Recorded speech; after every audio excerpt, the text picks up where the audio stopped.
We're live. Are you making fun of our theme music? No, I love it. It has begun.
Fanboy Modeling School.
Hello and welcome into the Fanboy Modeling School. I am the Fat Mantis. I'm in HD, and I am here with my best friend in the world, Steve.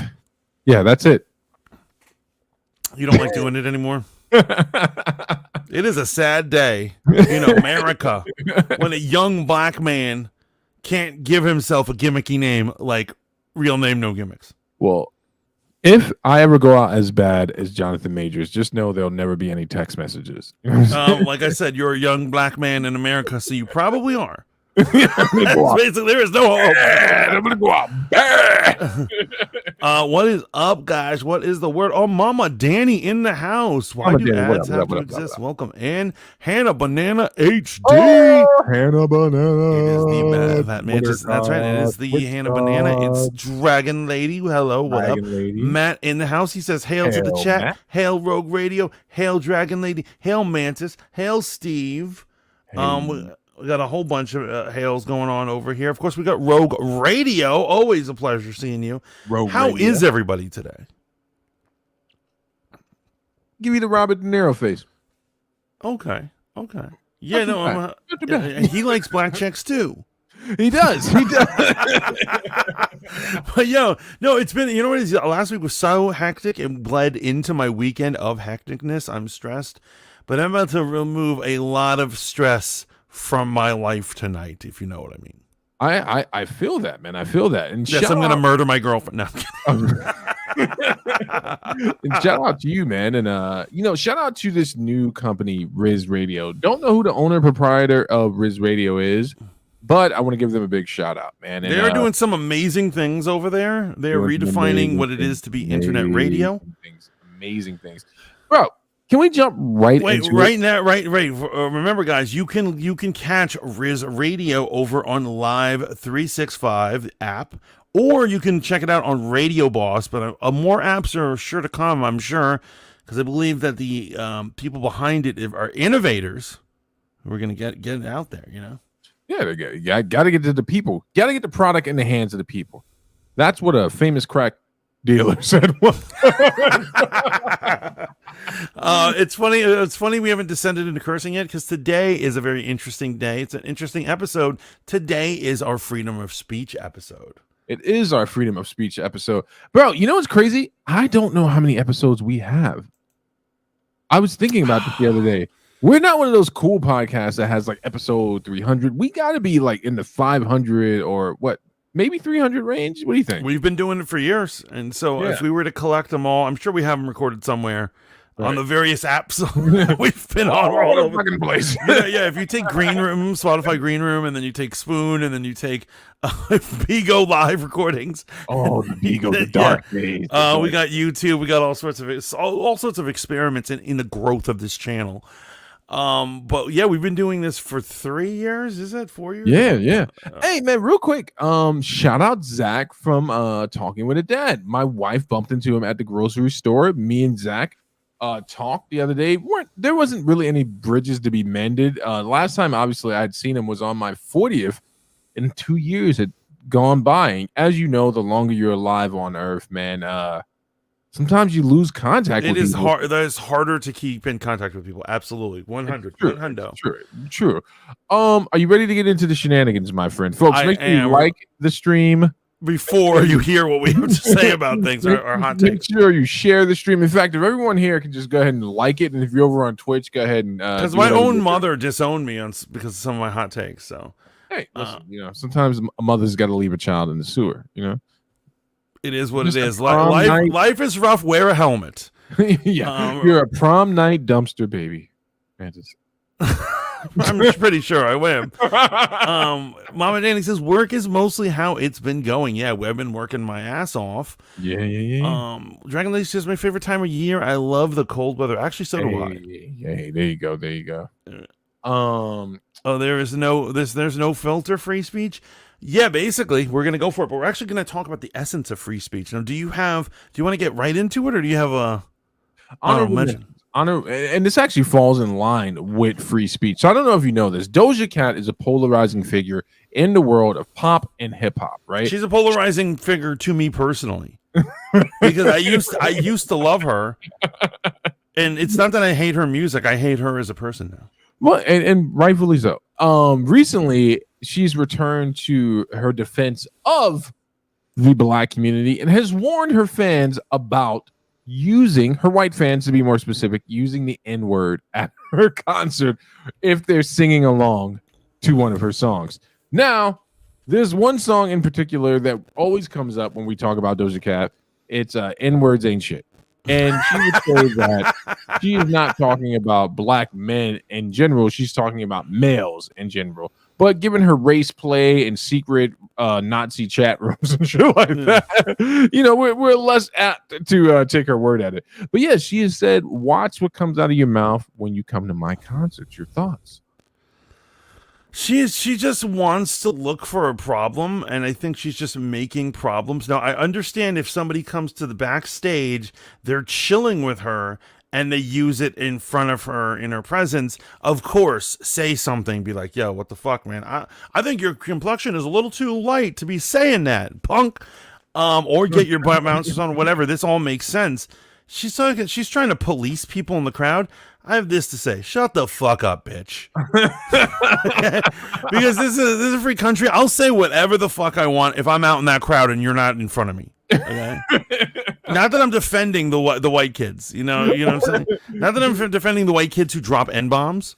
Right. But I'm just saying, like, what type of statement is that? I think it's one of those far-reaching statements. I don't know how altruistic she is in regards to this topic, blah blah blah, and every other thing you would say in these instances. What I do believe, though, is that Doja Cat is one more statement away from dancing with kitchen knives like her counterpart Britney Spears. That's the bottom line. And now I'll pivot to all. Oh, she's gonna get 5150. Oh, for Doja sure. is definitely gonna get 5150. And now I'm gonna pivot to all you set Britney free folks. You're responsible for what happens next. You're 100%. Yes. Okay, so I want to say this. Even when I was part of that movement, when I was hashtag free Britney, it's a picture of me, like, it's just like, enjoying my summer, hashtag free Britney, have hashtag Black Lives Matter. The thing is when I was doing it, I knew Britney I didn't think she wasn't not crazy. Right. I just thought, compared to all the other people out there are crazier people who are spending their fortunes. Right. So just give her damn money and let her do her thing. That was my take on it. But I knew she was crazy. She's definitely going back in. I don't know if I so much was worried about her fiscal dealings, right? Like, I want her to have money to live life after the twilight of her career, right? After the residencies are over, all that shit. Not everyone can be like Celine Dion. But what I am truly worried about is when a woman is dancing with knives. And most he said a woman. No, if it was a man dancing with knives. If it's a man dancing with knives, then blah blah blah. Red pill, insert red pill. But here's what's interesting to me. More on Britney, right? So, Britney has accused Justin Timberlake of a few things that I think there are red herrings, and I think there's a bit of hypocrisy.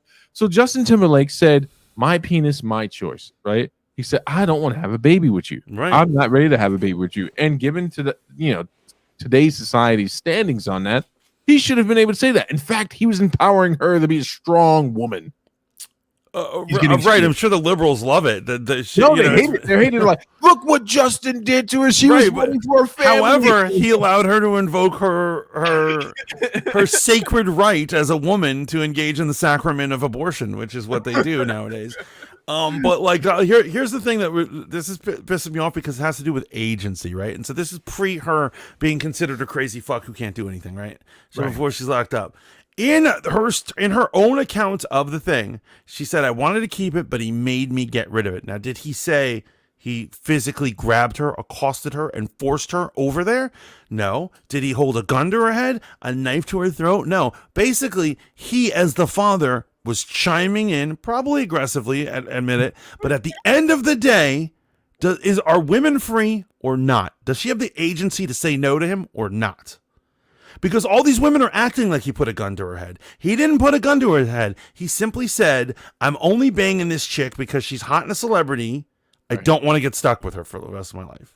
Especially after Which is fair. After she made out with the help. Here's the second portion of this, right? She also accused him of using a black scent while meeting, at the time, very affluent black entertainers, namely Genuine. You know who Genuine is, right? He made that song Pony. Pony, man. Pony.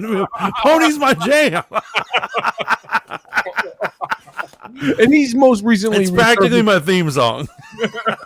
He's most recently... Genuine, that is most recently returned to the internet. And his first meme returning back was him as an old man trying to do his dance moves from that video. And obviously, you know, he's an older man now, so it doesn't look as smooth. But he's on this health journey now, so we're going to celebrate him. She accused him of using a black scent when she and Justin Timberlake encountered Genuine. And Genuine, in true indignant old black man fashion, said, I have no idea what this bitch is talking about.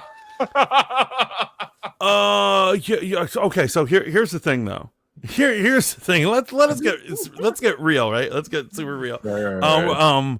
Actually, before I get super real, Backhat says Doja Cat is in a league with the devil. Totally agree. Rogue Radio, who is our local conspiracy theorist, says Britney Spears isn't real anymore. That ain't really her. It's like Jamie Foxx. It's a puppet. Yeah. So here, and we're gonna get on that in a second. But here's what I'm saying. Let's get real. Let's get real. The black scent is a compliment because we all know. At the end of the day, we all know. Just exactly the same way Justin Timberlake does his music. He really wants to be on R&B. He tries to dance, let's face it, like black people. And if he meets a black person, he's putting on a black scent because he wants to be down. I mean, so I can't blame him for that. That's essentially what code switching is for black people, right? Like you find yourself in a room where there's a lot of cheese and grapes and you start saying strange things like, well, you know what? I do think that you should pull yourself up. Nobody code switches more than us mulattoes. I have to ham up the whiteness around white people. It's not even code switching. It's straight up G codes. Straight up G codes. But I thought that was interesting that Doja Cat would weigh in on something like this. And I just think I think she's looking for trouble. But what do you think about policing people's language who aren't even in her presence? So here's my thing about policing people's language, right? Since this is our freedom of speech episode, let me, Steve, real name, no gimmicks. There you go. Tell you do in fact have the freedom to say whatever it is that your heart desires. You have that freedom. But there are consequences, as Leonidas said, to the darker than usual Persian that showed up to his doorstep with the heads of dead kings in a bag. So, but you are absolutely right. So accountable for the words. It's the crowd. It's the crowds. Let me quote the movie. Everyone's accountable for the words of their own voice, even the messenger.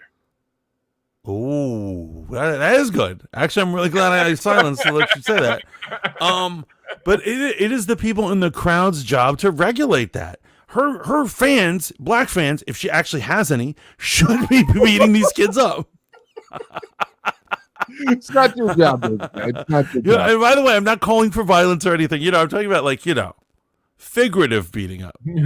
Hypothetical beatings. Matt says, okay, I think Britney sacrificed the baby to the Dark Lord, and she had to make another payment to Hollywood called and she couldn't pay up, and that's why she's going hella crazy. Okay, so you want to hear my whole theory? Rogue Radio will understand that. She says the clones are taking over. So here's basically what it is. In order to join the Hollywood/music cult scene, you have to become a devil worshiper, and they slowly try to indoctrinate you. That's why they love child stars when you start your singing career at 12 or whatever, because it's easier to indoctrinate you in. However, when you go in later on in life, it actually is mentally draining to be a normally moral person and then have to engage in satanic worship, sacrifice, all sorts of crazy things, which leads a lot of people to lose their mind, like Doja Cat, like a bunch of other celebrities. Well, we can guess who they are. We're not going to. I like that. Actually, because what you're talking about, man, is the normalization of apathy, right? I want you to finish your point, but I just wanted to get that out. The normalization of apathy. Now, if you are raised into it in a young age, as Mantis is stating, that normalization process is so much simpler because it is normalized. You think this is the way the dichotomy of your system is supposed to be. Right. But when you're a motherfucker who found success later in life, and you're like, what? Exactly. My man Fetty Wap, I fucking love the dude. And so he joins up, he becomes big time, right? He's already an adult, right? He joins the music scene. He's always been underground, but finally he makes it. He's making those monies. Suddenly he admits in an interview that he's gone to parties where they forced him to worship the devil. That's what he said. What happens after that? A gun charge. After he gets out of jail on that, he crashes his motorcycle. He's hospitalized for a while. Then what happens? Another gun charge. And I was like, something is out to get him. Like some evil force. But I think when you're younger, you acclimated to it quicker. And no one is better at acclimating it than Taylor Swift. And that is why my whole theory sticks, that she is the Dark Lord's child. So, bro, you know what? We're talking on some shit right now, man, and we've gotten into a dark episode, man. I can't wait for these. I cannot wait until these go radio live, right? Because I really do think that these are the type of conversations that are bound for radio. I want to point something out to you. King Von, do you know who that is? Rapper killed from Chicago, from O Block. One of the guys that made that horrible area in Chicago, O Block, extremely famous. I actually don't know King Von. Okay, I'm going to send you a great documentary, but you don't have 3 hours in your day to watch it, right? I watched it on one of my rare occasions when I got one of those weird schedules when I was off for 3 days in a row during a holiday period, right? Mm-hmm. So I watched the entire thing, and it was about, is King Von hip-hop's first serial killer? Now, let me lay out. I did not watch that, but I have heard of that. Bro, let me lay it out for you, man. By definitional standards, if he is guilty of the things that he's been accused of, he is in fact a serial killer. And we like to broaden the statement of, we like to restrict the statement of serial killer to a certain set of behaviors and a certain type of victims and patterns, right? But King Von may very well be one of the first publicized, not saying first rappers, first publicized rappers that allegedly murdered someone and then showed up in their A&E documentary like, oh, we was friends. Right. I really missed this person, which is a common occurrence in the hood. Why did I bring King Von up? Because I'm going to delve into the deep, dark world of Charleston White. Before you do, Rogue Radio is willing to offer right now a list of satanic members who are in Hollywood right now. Drop it in the chat, please. Put Bex is allegedly. Here. Put allegedly. Say allegedly. P. Diddy, Bill Clinton. I watched a video today on the great algorithmic source, which is YouTube provided by Google, where someone said, "Hey, all you men, be very careful of jumping on the shitting on P. Diddy bandwagon today." It made some valid points, brought no proof to the table, and he didn't claim. What was his argument, though? Why be careful? His argument is that you may very well find yourself at the height of success, having done the things to succeed in this world that's been laid out for us. You may find yourself in a very similar situation, which is what Russell Simmons was talking about the other day. Who the just message me on Discord. Turn your notifications off. It's you. It's not my Discord. It's you. I'm sorry, we're experiencing technical difficulties. No. So how does this all Definitely. tie? How does this all tie together, man? I was watching Charleston White, right? Did you know, in fact, that Charleston White was actually convicted for association to a murder? Did you know that about him? That at a young age, they had him and some friends robbed a store. They took some clothing out the store, and while they were leaving the store, a man jumped on the hood of their car to prevent them from committing Ended the crime. up dying.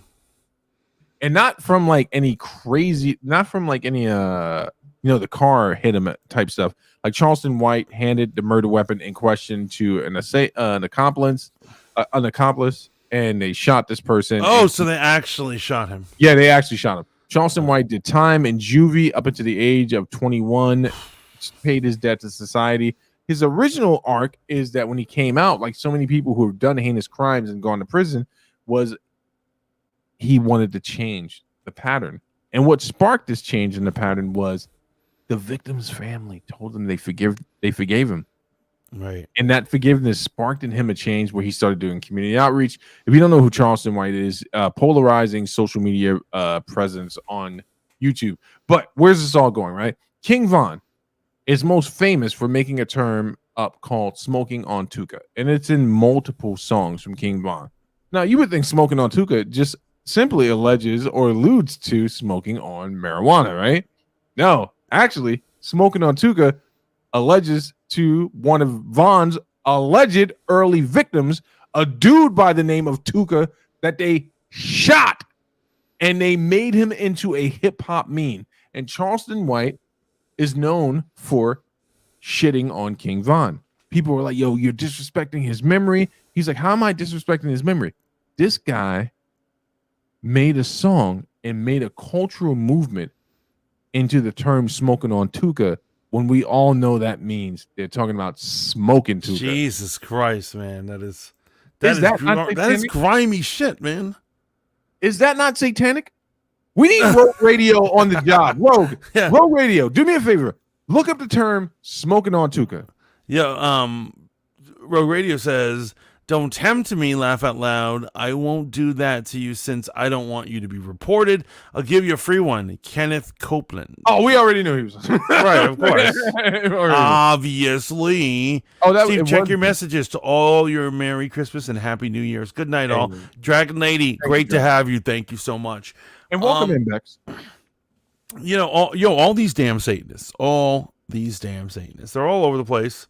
Right. They're corroding it all. Right. I want to get to talking about our first real freedom of speech situation. Oh boy, here we go. It's your favorite MMA fighter. He's not an MMA fighter. You know who I'm talking about? Andrew Tate. No. Oh, Sean Strickland? No, Conor McGregor is in. Oh, yes.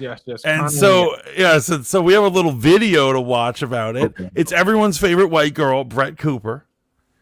But she's breaking down what he's up to over there, because if we're not careful, he's going to be President McGregor. This is a real thing, and people are joking about it. But Conor struck a chord, and now whether or not you agree with his sentiment, I'll allow you to decide. Right? Not allow you. You have agency. I don't want anyone. Yeah, we're not going to hate on you. Basically, he's like giving you permission to have opinions. But I can't stop you from believing what you believe. No matter how ridiculous it is. No matter how many astrological signs. Look at her. Is that not Candace Owens in whiteface? Are you trying to tell me that's not Candace Owens? No, I agree. It is. It's like they definitely have the same wardrobe, same facial features, everything. It's crazy. Let's see what she's got to say about Mr. Connor. Oh. So you guys might have seen information about this story circulating on Twitter over the past couple of weeks, but I had not been able to find like a real break. I do want to point out that she is guilty by Mantis's standards of the shut up and dribble. So we did establish she has no political background. She's an actress by trade, and I would like to say that she falls under that same. No, she doesn't. So, no, okay. No, because here's what I'm saying. What she's saying is scripted in the first place. Right. So it's not like this. Here's what I'm saying. You criticize her for, you're like, she doesn't have any real like political science or any education. You're right, she doesn't. She's a cute. I wouldn't even say pretty. I'd say cute. No offense, Brett. You know you're just cute. She's a cute girl, right? Who just talks about things. But we all know Daily Wire writes her scripts, right? So I don't expect anything from her. I don't expect any sophisticated. And you know what? She never does deep talks about anything. Wait, so you don't think that the NBA scripts everything that LeBron says? No, but I'm talking. Wait, you think that they it's scripted when they're in after the game when they're talking to the press? Bro, you have stated many times the evil of large conglomerates, and the NBA being the most large. I wish Cincy was here right now. Oh, he is here. Boom. Cincy star. What up, dog? What up? You've accused the NBA and other organizations of being these demonic. I'm just saying we got to be consistent, right? They are. And so you're trying to tell me that the Daily Wire parallel juxtaposed to what the NBA what the NBA does, that this woman shouldn't just shut up and make me a Snow White film? Why should I be interested in her views? So she's just reporting. This is what I'm saying. Like this isn't like Andrew Tate or this isn't like Candace Owens where they're giving their hot take. Brett Cooper, no offense if she ever sees this, has no hot take. She has no hot takes. This is a hot take. This very thing we're about to watch. This isn't a hot take. She's merely reporting on it. But listen to me. I think that I would be more comfortable given Brett Cooper's standards, right? That she. You mean that she's white? No. Given her political ideology and given her viewpoints on conservative ideology, why is there not a tasty sandwich in her hand? Why doesn't she have an apron on? I'd be more, willing to listen to what she's saying. You're a bigot. Just admit it. I'm just saying, like, should she not be bringing me food and slippers and a martini? Yeah. I mean, Matt says I'm on Connor's side. This is not my Candace. Candace would never wear that. Says Max. Damn, I guess I was wrong. I guess I don't know shit. I guess I don't know shit. Since he says, I mean, it's Candace Owens, but on the next level smuttery that even she shouldn't be compared to. Damn. That's because Cincy and I have come to an understanding. I think you're on this. I know you're on the same side of the table. Candace is, she's an attractive woman, right? Like, oh yeah, totally. Like Candace, dare I say it, Candace is an extremely attractive woman, and she's easy on the eyes, and But I would I would never be able to, I don't know what you mean. What do you mean, Yeah, so essentially she's too too black? No. She's the right amount of black. Here's what it is. She is too tough a spirit for me to wife that up. Let me put it like that. Well, she says she's only tough with the world and subservient to her husband. Yeah, right. Yeah, right. So speaking of fantasies, okay, let's see what white girls say. Breakdown, and there have been so many updates, so I wanted to do that today. We're going to be talking about Conor McGregor and everything that is going on in Ireland. So recently, there was a stabbing in Dublin, Ireland that left 3 children and 1 woman injured outside of a school. And the suspect, who has been reported as an Algerian-born immigrant, has sparked riots all over Dublin, calling Ireland to do something about their last not Nigerian, Algerian, to come into the country. And at the forefront of this fight has been UFC fighter Conor McGregor, who has been tweeting at Ireland's president and their government and other officials about immigration and other issues plaguing the nation. And shortly after Conor started expressing these opinions, he was put under investigation. We're going to talk about all of that today. Before we do, though, make sure that you like this video, subscribe to this channel if you have not already, and ring that notification bell so that you never miss the comment section or we all know his leg will never heal, so he needs to find a new job. Could he end up, because he's being so political right now, end up the president of Ireland? So here's one thing I need to understand. So there's a large divide between where he lives in Ireland, Southern Ireland versus Northern Ireland. Different level of politics. Could he win the Northern Ireland vote? Very similar dichotomy that we've experienced here in America, North versus South, right? And all of us forgetting that the West is a part of either of those demographics. There is a Northern Irish rapper who's been going at Conor and says that he's a nimwit. Right? He has no political bone in his body, and Conor responded in true Conor fashion. Because here's the difference, folks. when you're the type of guy who could lace someone, like legit lace someone in a physical encounter, you're like, who do you think you are? Because at the end of the day, if all my arguments fail, right? If all else fails on the political stage, you know that I know that you know I can beat that ass, right? And Conor essentially responded to that kid this way. Conor has had so much bad press recently in regards to fighting elderly men, but it's Ireland.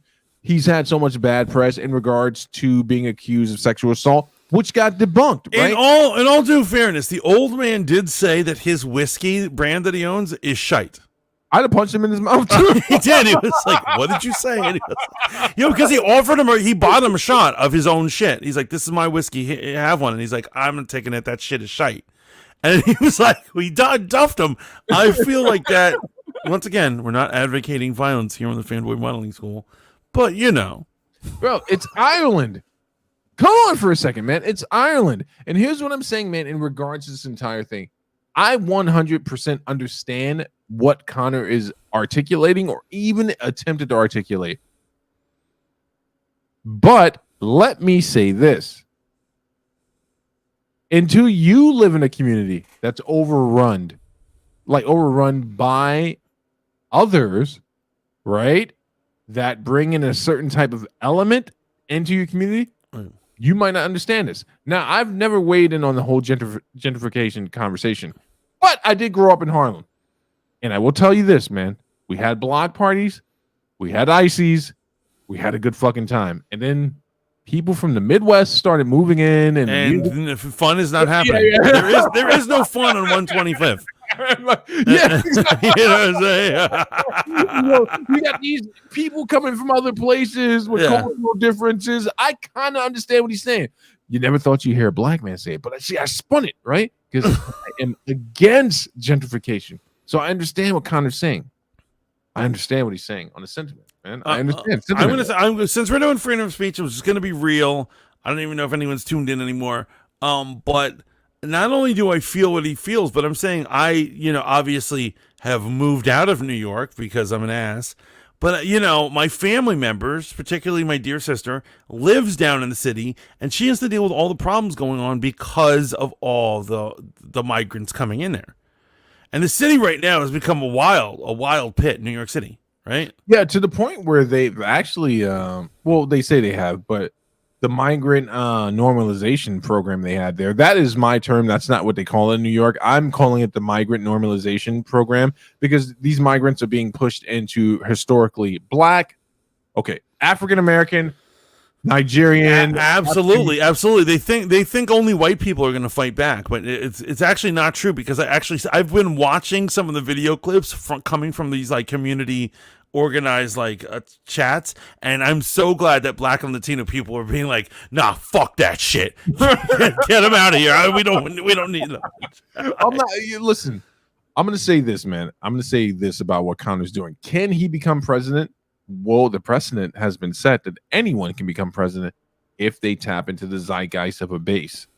And Conor is polarizing enough of a character where after bringing, let's call it what it is, bro. Ronda Rousey was the biggest star in MMA until Conor showed up. I love John Jones, but he's never pulled Conor numbers. Right. John Jones numbers. He didn't have mainstream appeal. But that's his own fault. But however, I understand why if you're an athlete, you don't want to do that.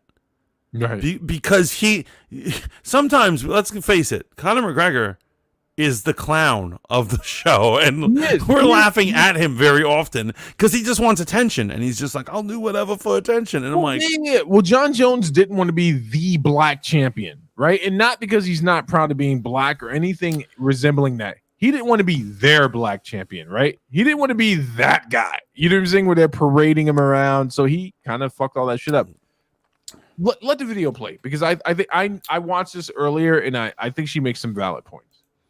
She should shut up and cook. though. I want to make sure I'm on the record. episode. So to take it back to the beginning, like I said, Red there was a pill, great. stabbing right outside of a school in Dublin that left 5 people injured, including the attacker who is now in a coma after bystanders attacked him. Here's a headline about that: 3 children among 5 injured in stabbing outside of an Irish school. And the Irish people, who have been getting more and more fed up with their government's border policies, finally reached their tipping point when they realized that the attacker was an immigrant. And obviously, this immediately led to protests and then riots. And instead of addressing any of the citizens' legitimate concerns about immigration and violence such as this, the government decided to focus on the riots and the protests and took this as an opportunity to call out the political right. I mean, the police chief said that this hooligan faction was driven by far-right ideology, like completely ignoring the larger issue at hand and completely ignoring why people were protesting in the first place. And I agree. I love you. Pause it. It's gonna be okay, bro. It's gonna be okay. Do you hear what she just said?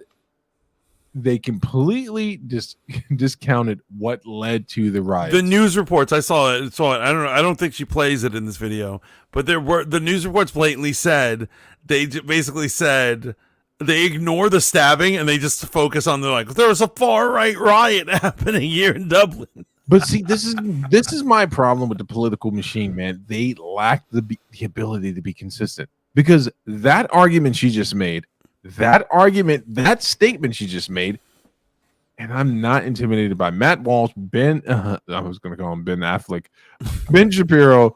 I'm not intimidated by any of these guys intellectually. That is fundamentally the argument that Black Lives Matter made. Like, you are ignoring everything that led up to the riots and the protests in regards to why the people rioted and protested. We have to be consistent here, man. We have to be consistent. Wildly. Wait, hold on. But when you mean consistent, Mantis, I'm telling you right now, play it back. I want you to play it back and put a black person right where she's sitting right now. Obviously, how far back? Right instead there. of addressing any of the citizens' legitimate concerns about immigration and violence such as this, the government decided to focus on the riots and the protests and took this as an opportunity to call out the political right. I mean, the police chief said that is literally the argument that Black Lives made in regards to I'm not seeing it. I'm seeing Okay. So most famously, your boy Anthony Brian Logan was on some version of CNN somewhere in Europe, right? And he was debating. They brought him on as the other side of the conversation. They brought on a representative of Black Lives Matter,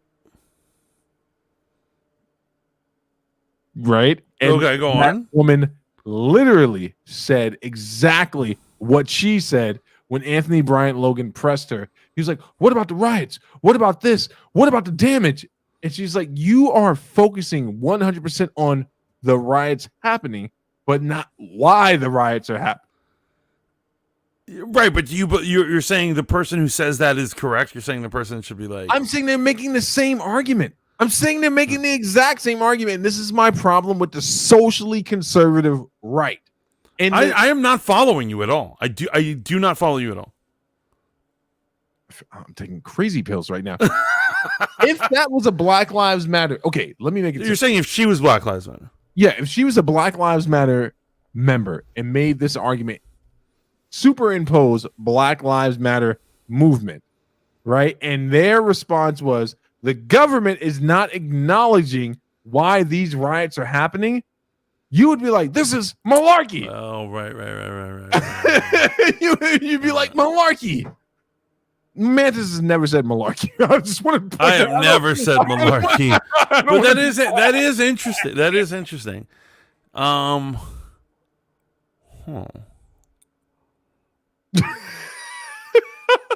Although, because here's what I'm saying, I am sympathetic to Black Lives Matter, and I have to say, before the Summer of Love, I was a Black Lives Matter guy.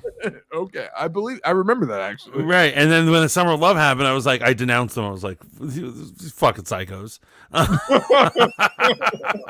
Okay, I'm sorry. Let it play. I won't say anything else. I like that ABL guy. I found him because of you guys. Yeah, isn't he cool? Yeah, he's a cool guy.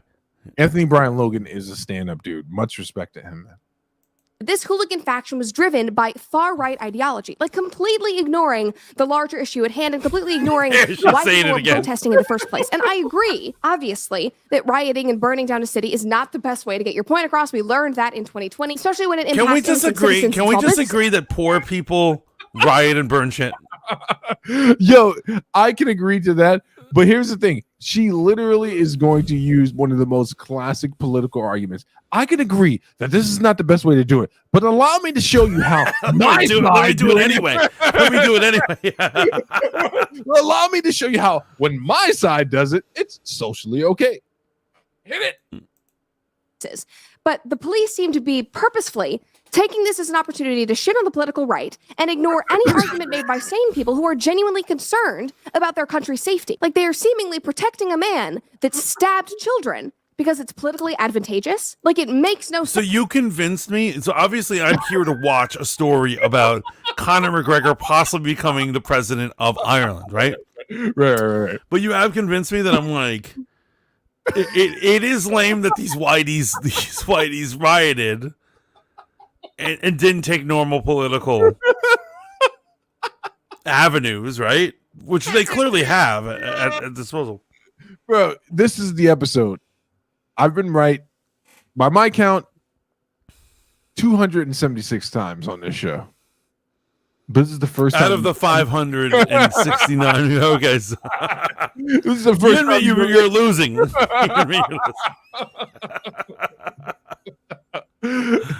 Look at her. She's so sense, but also in 2023, we've seen this all the time. So sadly, it doesn't surprise me. But anyway, I digress. Amidst all of this, a new hero swooped in for Ireland by the name of Conor McGregor. Obviously, we all know him as a UFC fighter, but apparently he is now the hero of Ireland because he's the only one who's actually standing up and taking a stand for all of this. And he's making sure that Ireland will not get away with silencing people who are just begging for a safer home. He first got involved by replying to that police chief with this tweet, and he said, "Innocent children ruthlessly stabbed by a mentally deranged non-national in Dublin, Ireland today. Our chief of police had this to say on the riots in the aftermath.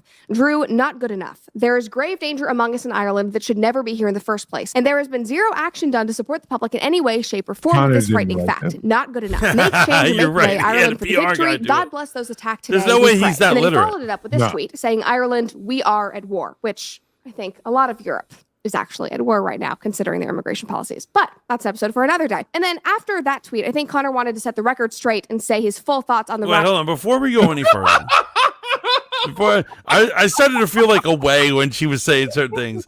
I want everyone to know that although I absolutely sympathize with Ireland and what they're going through in Conor's words, I am not against immigrants or immigration.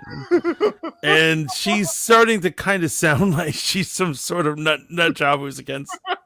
You wanted to say the other N word that is associated with politics, but you stopped yourself. It rhymes with Yahtzee. Right. Wow. Okay. It's funny. I didn't think about it, but like hearing her say this is scaring me, especially since she's so white. She's so white, it's scary to hear this. Basically, here's what I'm saying. I believe in immigration, but I believe in sane immigration policies that make sense. For instance, if New York City cannot take 40,000 at once immigrants, they should not do it. It should be dispersed or whatever, right? And so New York is suffering because of this influx, this crazy influx. I agree with that statement, and I also agree with a comprehensive immigration policy where it's like, okay, active violent criminals should not be allowed to migrate into your country, right? So that's to say, if they illegally migrated in, they should be deported immediately. Now, that gets us to a weird place. What about people who have a criminal past? I think, just like any other situation, there has to be proof that they are no longer tied to their former lifestyles, right? Right? There's got to be a waiting period, right? Wait, no, but the biggest problem, remember, this was brought up in Scarface, is that when somebody immigrates there, you don't have the files from that other country, so you don't even know if they were illegal. That's what I'm talking about. All those rules were illegal. So here's the thing, and this is where we got to get real about this, man. And this is no shade to any of my Irish homies, man. let's keep it a buck about Roosevelt Island, right? There were many Irish immigrants who came over in need after the famine. Normal families, law-abiding citizens, right? But there were other elements that made their way into the American culture, which led to the South Side. Never mind. Let's watch the video. Here's what I'm saying, and I agree with you. We're constantly barking about how we're like legal immigration. Let's get real. Like every group of people has like a shady past with how they got past Ellis Island or over a border. Yeah, right. It happens. I dig it. Look at the Trojans and the Greeks, man. You know, it's like fucking. Riots and the issues plaguing the country because he started going off on the Irish government, and these are longs to buckle up. And he said they blame anyone but themselves. Typical. Worthless you are, Michael. Worthless and spineless. Ryan Casey called you all out last week, grieving the love of his life, stolen by pawn scum, and nothing but waffle from you all since. Zero action. Everything from our lax border with gravy train benefits to our pitiful mental health services to our country in flames is on your watch. And still no plan of action. Where is our plan of action? What are we going to do to ensure that this stops happening? How are we going to ensure that this ceases to continue in our country? Ireland is fed up of you and your type. We are not stopping here until real change is implemented. We need safety, we need security, we need leadership, and as of now, we have none of the three. Shame on you and your type. And sadly, we know all about this in the States, which is why you should stay safe. Damn! What'd you say? Would you agree? That's a damn moment. What is it? It's a damn moment. I'm just paying attention to the message, man. Let me ask you a question. What up, Oni? That word that rhymes with Yahtzee. Do you think that if the Yahtzee still exists, would they have a rebranded messaging? Like you're a failed company. You're trying to imply that the Daily Wire is the rebranding of No. I'm merely floating out ideas to make people think. Stay woke. If you were a part of a failed branding before and you were a Yahtzee, how would you rebrand yourself? I'm just asking you to think about it. And then comment on it. I mean, that's tough, man. That is a tough one. I don't think it is, man. You're a creative arts major. You've written short stories. I think that you can drum up a little soliloquies for us right now. Oh, so you mean the Democratic Party? Yeah, of course. That's one. That's one representation. Do you think they would confine themselves to just one thing, or would they be like Hydra? No, they would. Honestly, I wouldn't be surprised if they're like Hydra. I wouldn't be. To be honest, I don't think that's that far-fetched a story. The whole Hydra thing. Hold on. Since he says this chick Def looks like she calls her video editor a hard R when he makes her customers. Yeah, I agree. I do agree. I agree. She's yes. But like, so basically, do you think it's possible or no? Which part, the Hydra part, or her saying the hard R to the editor? Okay, so check this out. And so this is facts, and it's weird we're talking about Marvel real quick Marvel break. So the whole Hydra plot is based off of the concept, and which is true. Both Russia and America, when we were storming Germany, we took all their greatest artists, scientists, particularly we needed scientists, and just anyone who could make things happen, and we stole them. Right. And then we brought them to America and we renamed them, and we didn't let anyone know that they were Yahtzees. Because we were going to benefit. We're like, look, this scientist is doing gene therapy. He's going to do it for us. We're going to name him George Smith. He's no longer Johann Schmitzelwaff, whatever. And what it is that whole story about Hydra is that that's what happened. However, these guys created a secret society within America. They were true believers. True believers, and they took over the government. And that's so scary because they're Yahtzees who took over the government, which explains a lot of like things the government has done. I'm just saying this, man. I think it's highly plausible. Her argumentation is sound. Let me be consistent. I will be consistent. Her argumentation is sound in regards to why a country should not have lapsed immigration policies.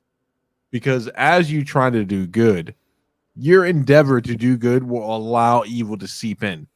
But at the same time, let's take a closer look at the person making the proclamation. This is why you'll never catch Steve propping himself up as a moral figure. Listen to me, motherfuckers. Don't ever hoist me up as a prophet or anyone you should follow. I tell all my friends about the prophet Steve, no real name, no gimmicks.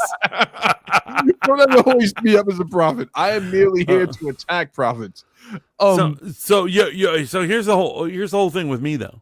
Here's my whole personal thing, and so it's actually funny. The other day I was at a church event, and I ended up getting seated, of course, because I'm the nerd.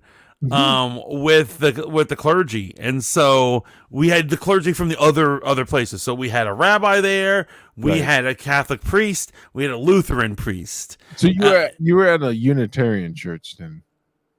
No, I was at my Presbyterian church, but like it was a going away party for my pastor. It's not important. That's not an important part of the story. And so we got into this whole like not debate, but discussion, and it's great to pick their minds and all these things. But I had brought up the idea that like governments cannot be Christian at all. So a Christian is a human who has accepted Christ and wants to be Christ-like and wants to be saved, and a government cannot do that. No, they can't. So, no matter what their policies are, they're not Christian. When people are like, well, we have a Christian government. I'm like, I absolutely assure you, we do not. Our government constantly does things that are extremely non-Christian. Like the opposite of Christian sometimes. Like sometimes it's satanic. So I kind of brought that up, and I was like, well, if that's the case, and we went on this whole thing. Long story short, when it comes down to immigration, that's where the real debate came. We were talking about the thing, and they're like, the right thing to do. And I was like, however, we already established that our government is not Christian, and all your arguments is based on the idea of what a Christian should do. Right. But is it what a government should do? Now, did that clergyman fall to his face and repent for his lies? Or did he mansplain his point of view? And here's my issue. He did mansplain. Here's my issue. I agree 100% with you. You know who else agreed 100% with you? Two people, historic figures, Malcolm X and Louis Farrakhan. Oh, I was hoping you would say Jesus. Well, Jesus as well. So Malcolm X accused America of being a non-Christian government. He's like, there's no way you can consider yourself a Christian government if you are not following the letter of the law of Christendom, right, to its like the exact T. If you are not implementing everything that holistically, and that's a term that like woke liberals like to use a lot, but I'm going to use it correctly. If you're not holistically, or even better, sola scriptura. You thought I was going to say excommunicado, but sola scriptura. I did. Scripture alone is what that term means. If you're not following it to a term, like to the letter of what it means to be a Christian in the governmental status, you can't call yourself a Christian government. You can't. Exactly. The government picks and chooses when it wants to be Christian, and other times it's like, we'll just ignore this. Yeah, we're outraged about this, but this is okay. Well, let's be real. Let's get to what America really is, right? Let's get real. Let's get really real. A Hydra cesspool, right? America loves cute, opinionated white girls. You really hate her, don't you?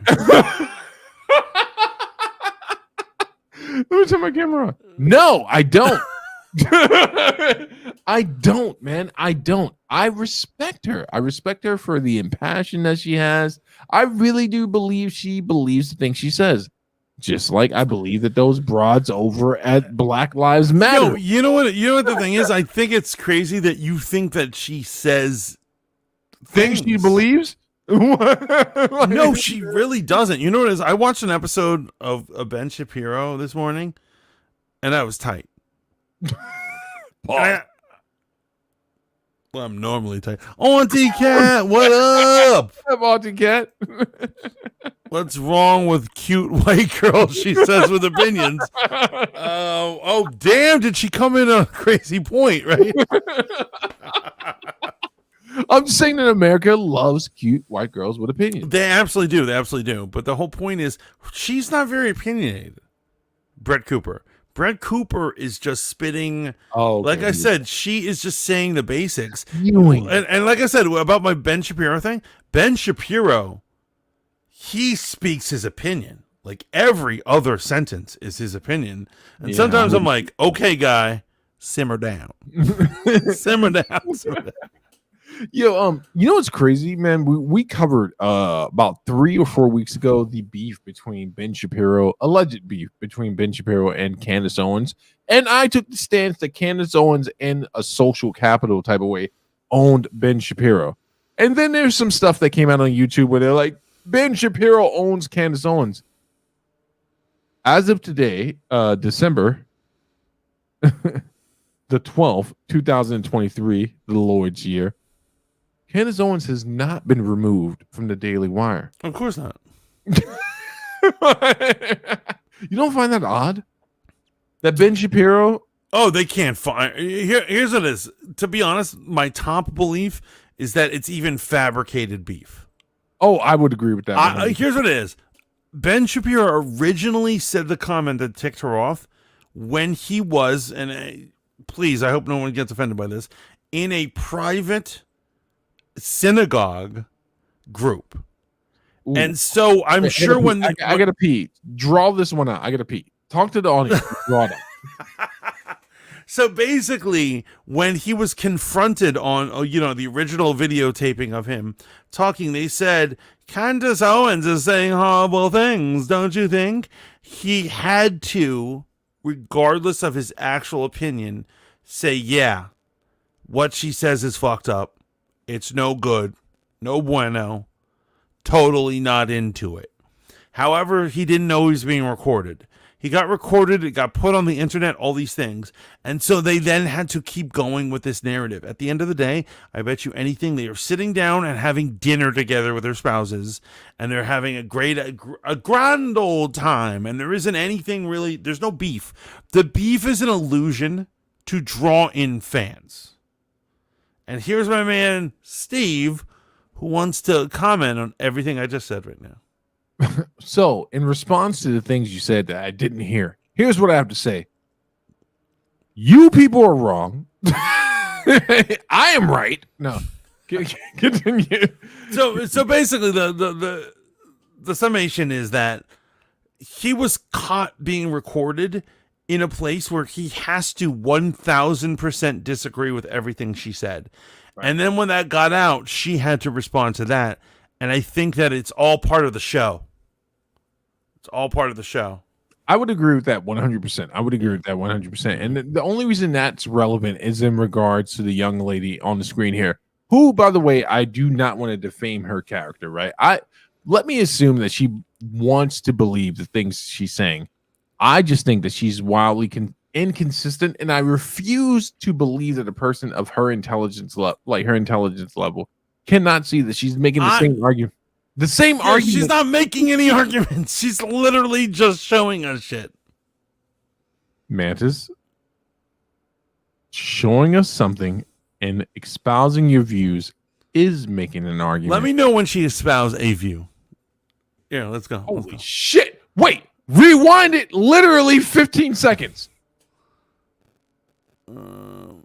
That's 20. Oh my God. Old people are so feeble. Okay. That's good. Ensure that this ceases to continue in our country. Ireland is fed up of you and your type. We are not stopping here until real change is implemented. We need safety. We need security. We need leadership. And as of now, we have none of the three. It is because that's all her show is. She just reads. Wait. She's going to espouse her view. Okay. On you and your type. And sadly, we know all about this in the States, which is why you should stay strapped. And if you are strapped, you need that is espousing a view. Yo, she is espousing a commercial. And if you're on the fence about getting one, you can now get one for free. The Stopbox Pro is the latest evolution in a commercial. Mantis, by definition, she has not only commentated on Connor's views, she has agreed and then furthered the point. Okay, sure, guy. Sure. Your blind spot showing, Mantis. No, your blind spot is showing. You Prince racist. George, and is proudly made right here in the Here, USA. let's Building jump- on the let's we jump- learned that you can have guns in Ireland, so if you do want to get a gun, Ireland has been Well, by the way, I do love that the Daily Wire people are selling guns and gun lockers as their commercials. If you go to other YouTubers, they're like, You need gold, you need water, and you need you need water, gold, guns, and a gun lockbox are the 4 types. That's the bread Why and butter would of the you need a conservative lockbox YouTuber. in the apocalypse. You don't want to. you don't want a lockbox. You don't want something to inhibit you from getting to your weapon. Well, the one she was selling on this one is it's fingerprinted thing, so you could quickly just go click. Hey, can I ask you a question? Do you think endorsing something, you are somehow by proxy sharing your view? No, I don't actually.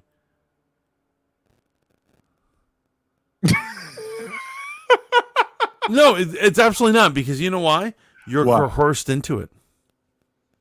So she's coerced into it. Everyone is coerced into doing commercials. If somebody says to get paid, you need to do this commercial, they will read, a presenter will read whatever the fuck is in front of them. So it has nothing to do with ethics and your own personal standard. Yeah, these people lack all ethics.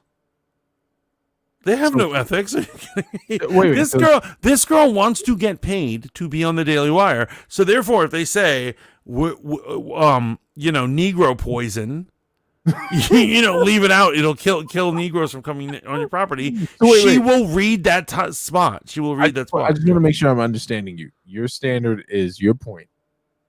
She lacks integrity. She has no real position. Is that what you're saying? Yeah. Why do you watch this woman? Because she's informing us right now. I'm trying to listen to the news report. But why of what they said in Ireland. We haven't even gotten to what the crazy shit the president said. Wait. But why would you take news from someone who has no integrity and can be so easily? Because all newsmen and women are like that. Come on, bro, get real. you know a newsman or woman who has integrity? Walter Cronkite is the gold standard of news. Isn't that motherfucker dead? Like, isn't he mad? He's either dead or old. I don't know, but like. Walter Craig, I can't remember the last time anyone said that shit. But even if you look at like David Muir, any of these fuckers, the chick who bangs Oprah, all these people. Who the fuck is that? Gail, her best friend Gail is a reporter. Are you accusing Oprah and Gail of being into an extramarital? She has a best friend named Gail. Do I need to spell that out any further? Okay, like, when a chick is like, yeah, I'm meeting up my girlfriend, Gail. We all know what's going on. We all know. Come on. Yo, Auntie Kat's response is great. She's not giving her view. That's your quote. You're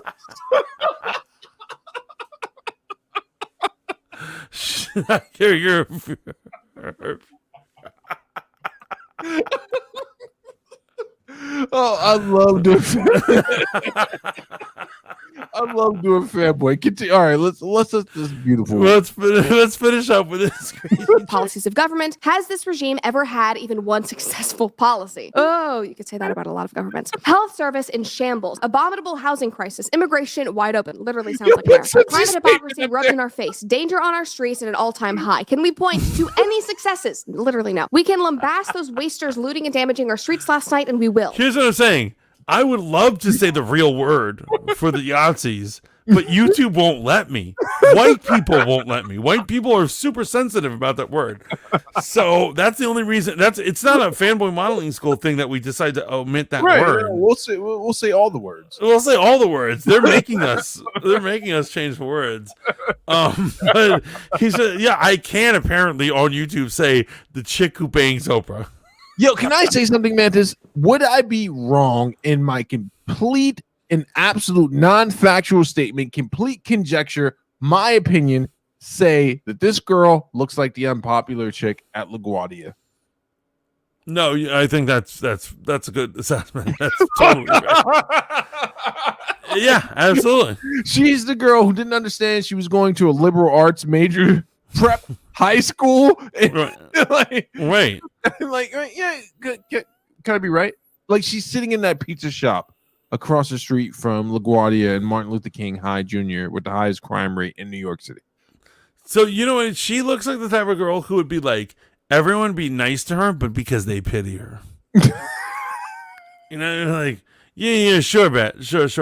She's like, what are you doing after school? I gotta go do the thing. I gotta do a thing. She looks like a Zeus special. Oh, Zeus would love this. Eat this up. He senses all the weakness. Right? He senses all the weakness. Zeus is like, yeah, tell me more thoughts, more woman thoughts. He's just like, I'm listening to you, baby. And for those who don't know, Zeus is our lovely, and we love him immensely, creepy good friend who likes white girls. All right. But when it passes, the spotlight shines again firmly on the all failed policies of this Irish government. We are awaiting action. It's the family his of those thoughts. grieving are waiting. We will not forget. We will not brush this under the rug. We stand with those in mourning, make change or make way. I think that's becoming his tagline, make change or make way, and I really love it. He also said, I do not condone any attacks on our... I didn't even make it before. Wait, what are you saying? When you say you love something, you are endorsing it. That is proof. That's such a small, like, come on, get real, bro. We're not in a court of law. Thank you, Steve, attorney at law, Esquire. Something even worse. We're in the court of public opinion. Obviously, she has some opinion, but it's not that sophisticated. Here's what I'm saying. It's not sophisticated. It's not like... Andrew Tate, when he says some, I got a video about Andrew Tate too, but him and Elon Musk. We're gonna watch that shit. We're gonna watch that next. And those are opinions. Those are fucking opinions. This is just a white girl reading the news. No offense to white girls. I keep saying that phrase. I'm sorry. No offense to I love white women. Just getting weird. Okay, let's. Since she says creepy, a good creepy. She looks like she went to school. The Glee school was shot at, but didn't sing or dance. Everything you say and can will be used against you in a court of law. Hold up TV. Wow. 100%, and that's why I will always be Mr. Not Guilty. It's one of my rare gifts, right? When the judge is there, he's like, well, technically, Steve never stepped outside of the bounds of law. And I'm like, you're right. You're right. Steve. Yes. Come on, bro. You were going to get so convicted, and we all know why. No, I won't. And just like the predecessors before you, when I looked at them and they were like, Steve, aren't you going to say anything? I'm going to say to you what I said to them, and let me turn my camera on. I warned you. I warned you about not being consistent. This is why I'm never on footage. They are going to convict you because the color of your skin. Oh, and then, black. And then after that, the judge is going to go home and turn on his Daily Wire. So here's the thing, right? The same day the judge convicts me of me being black, I want you to know that is the same day this society completely is toppled. And I'm like, well, folks, here I am, Steve, the man that tried to remain consistent, the last vestige of reasonable thought left in this country. Now, if you live, I'm sitting right here, bro. I'm literally. This is my ode, right? I'm like, if you live on Malcolm X Boulevard, Martin Luther King Boulevard, or Frederick Douglass, anything across the country, come to me. He said, or Frederick Douglass, anything. Because they're boulevards, avenues, streets, circles. Come to me and let us bind ourselves together. And Mantis, I want you to know, in that moment, I'm still going to spring you. Well, thank you. Yeah, I got you, bro. I got you. I got you too, man. No, you won't. You sell me out the first chance you get, you motherfucker. I know you would. You're gonna get Anthony Bryan. Autolus Mantis would do it. Autolus Mantis would do it. However, the real Mantis sitting right here from you would never do it. All right, let's listen to this beautiful. Okay. You're laying it on a little thick. Caucasoid. First responders in their line of duty. I do not condone looting or the damaging of shops. Connor Last did night's not scenes write this achieved part. nothing towards fixing the issues we face. I do PR understand guy, frustrations, obviously. however, and I do understand a move must be made to ensure the change we need is ushered in, and fast. I'm in the process of arranging. Believe me, I am way more tactical and I have backing. There will be change in Ireland, mark my words, the change needed. In the last month, innocent children stabbed leaving school. Aisling Murphy murdered. 2 Sligo men decapitated. This is not Ireland's future. If they do not act soon with their plan of action to ensure Ireland's safety, I will. I mean, the whole thing is just badass. It truly is like the floodgates opened up and he was just unhinged on the government, which I obviously love to see. He was trending for days. And at the end there, it seemed like he was hinting that he may run for public office. And I think that that would be a landslide victory just based on the support that I've seen for him online. But we're going to talk about that a little later. Genuinely, I do not think that he could have articulated his points any better between all of these tweets. Like, he denounced the riots and he explained how damaging they are to society and to innocent people. He expressed his understanding for their frustration because obviously that anger is coming from somewhere. And then he explained exactly what he's mad about and how to fix it. She's literally He just obviously describing has a plan. what he But did. again, instead of addressing the issue at hand, why is he mad addressing the Cat out rioting in here the throwing streets? the The government nuclear bombs right now. Oh, Auntie Cat. Oh man. Whoa! Holy shit! Whoa! In the chat, Auntie Cat comes out, says, "I know what she reminds me of. That trans girl, Dylan." Holy cow! The Bud Light drinker. That would destroy. And by the way, look how I paused on Brett. She's about to her throw up, right? She does. They look alike. They do. They do. They do. Dylan Mulvaney, I believe, is the last name, right?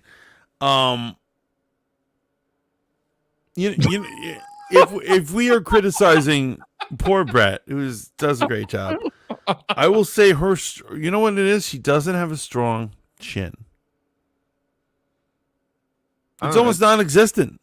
That chin looks pretty pronounced. Well, she's about to throw up, but when she's not throwing up, it almost blends in with her neck. Okay. As long as we're critiquing every little thing on a bitch. And for the ladies out there, when I say bitch, that is my culture. When we say a strong, intelligent, together woman. government just threw this out as right-wing garbage and said that the stabbing had nothing to do with migration. Just listen to this statement from one of the government officials. Just finally, in relation to the terrible events that occurred on Parnell Square on Thursday, I really would ask people to try and avoid connecting crime with migration. It's not right. Yes, of course, people who are migrants might commit crimes, just as people who aren't commit crimes. Obviously, that is a fact. But when there is a spike in crime from migrants that you have let in with your very lax policies where you're not actually checking who is coming into your country, they're Okay, so I will say this, and once again, I'm not a hater. Remember, my mother was an immigrant. Legal, by the way. But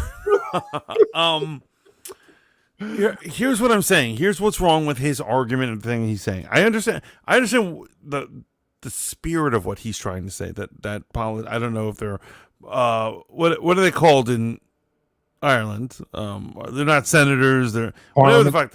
What parliament? What is he? He's a parlor? Whatever the fuck he was.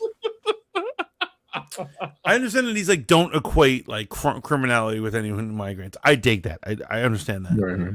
However, I think a lot of people's arguments is if we had not let that person in the first place, we would still have those 3 humans who were killed by him. No, 100%. You cannot negate what's happened, right? You cannot negate the fact that someone from a certain community and an uptick of crime from that community is impacting that larger society. That's not my argument here, man. I think that Ireland has the right to protect itself from external and internal threats, just like any other country. 100%. Word. But at the same time, I do want to point out that when it comes to the socially conservative commentators that are on YouTube, these are not the people you want vying for you in this conversation. Let's get to the meat of it. Connor running for president. Whoever wrote those tweets, they were extremely well articulated and well wrote out tweets. Right. 100%.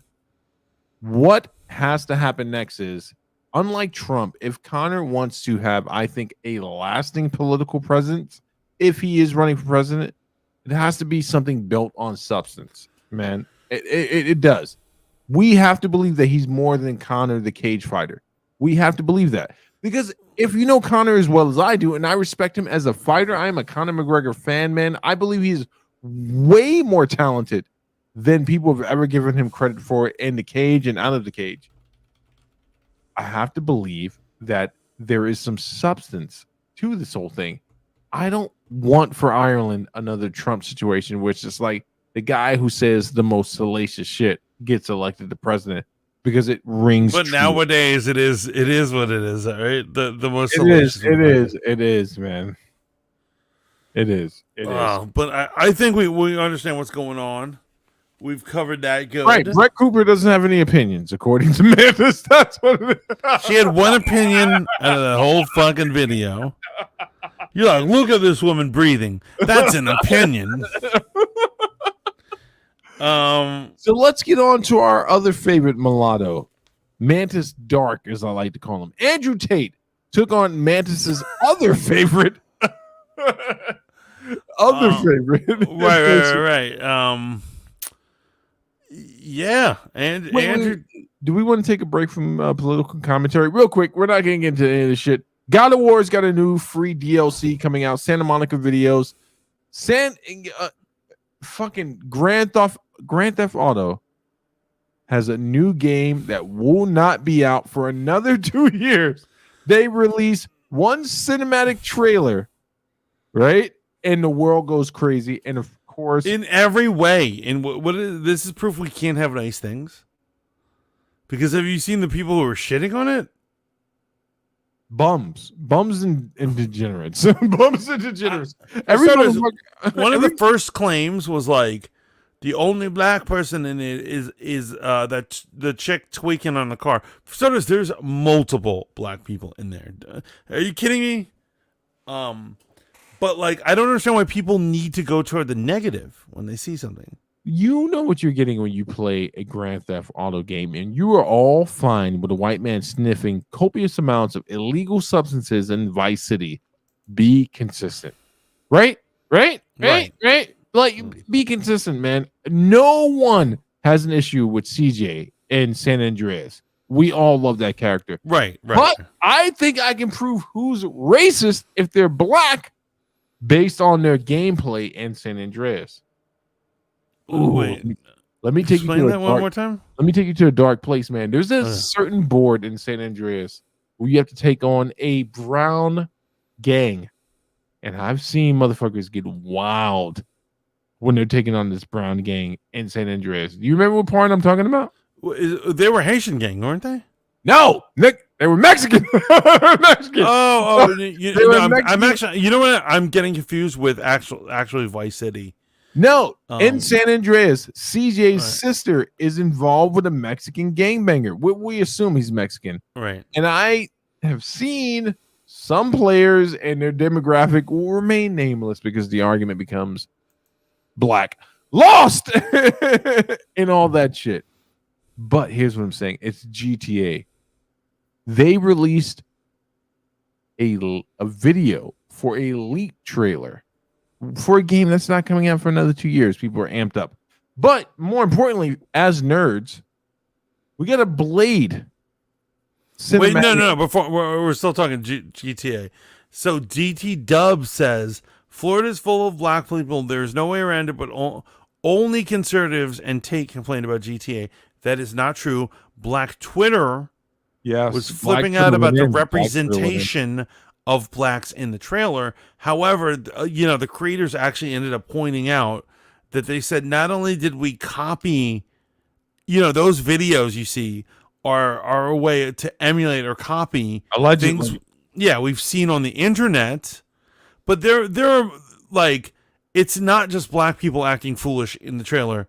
Everyone is acting foolish. There's a Florida man. There's like a gator. The gator attacking us. The long and short of it is what they're saying is we saw a bunch of weird shit in Florida, and it represents all the weirdness. Whether you're twerking or fighting a fucking gator, you motherfuckers in Florida are weird. Is what they're trying to insinuate. Yo, they are.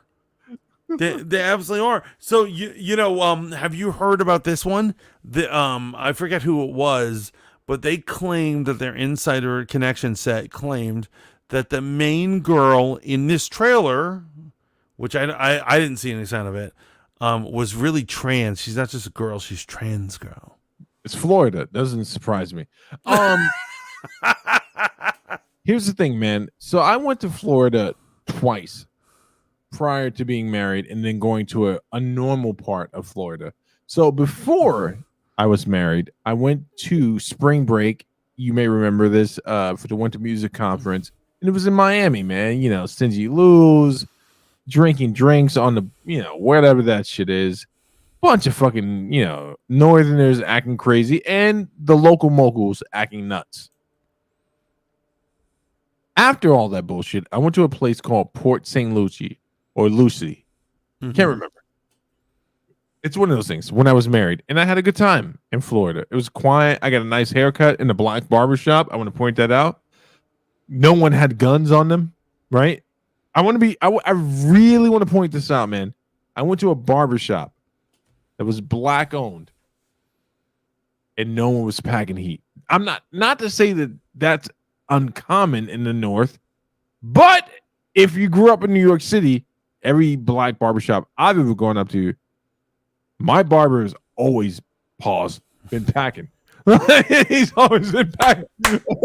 He said, here's the foresight to say pause on that, which works. No, that makes sense. You understand what I'm saying, right? Like, I absolutely know what you're saying. Like every barbershop I've ever been to, they are holding legal or otherwise guns on them. Right, of course. I had a good time.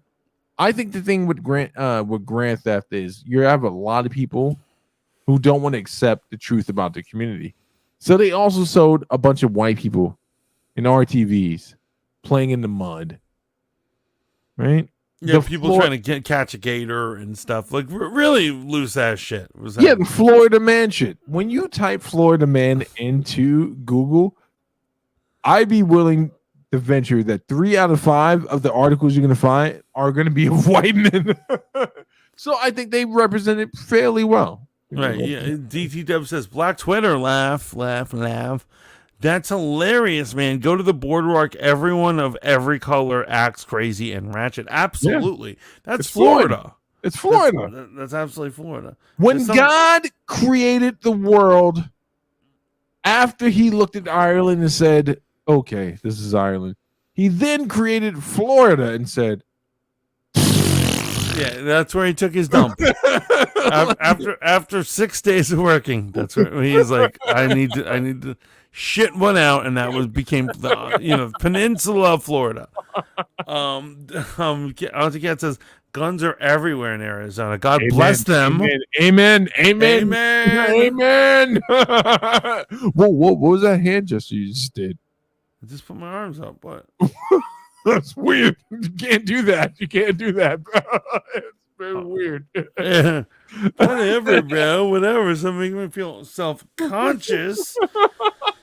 So I want to address a rumor about something that is going on over in the DC, whatever they're calling the new. You're not going to talk about Blade? You're going to talk about the Blade? Oh, Blade. Let's talk about Blade. Okay. What was wrong with the Blade? Nothing. No, there was something wrong. What was wrong with the Blade? There wasn't enough Blade in it. He's literally in the entire trailer. He's literally in the entire trailer. No, there wasn't enough Blade. He is the entire trailer, bro. He's the entire trailer. What are you talking about? It was literally. Chill, let's watch it right now. Let's watch it. Let's watch it. Well, you guys watch it. I have to pee. I'm 42. Damn. So, okay, you know I'm not gonna judge you. No, play the fucking video. I got it. You do your thing, Grandpa.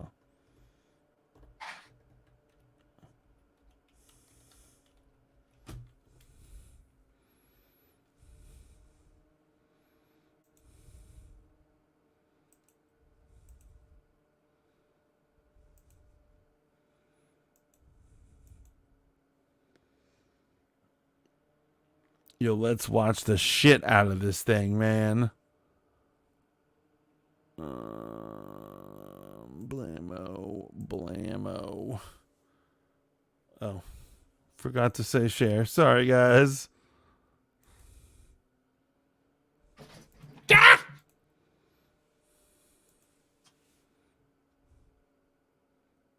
Steve? I definitely didn't just. Never mind. Hey, how you doing? Oh, here we go. Mm-hmm. How are you? It's only a cinematic, man, but I have my thoughts, and none of it has to do with the game. It just makes me angry with what's going on with the MCU. But play it. Great music in this video, by the way.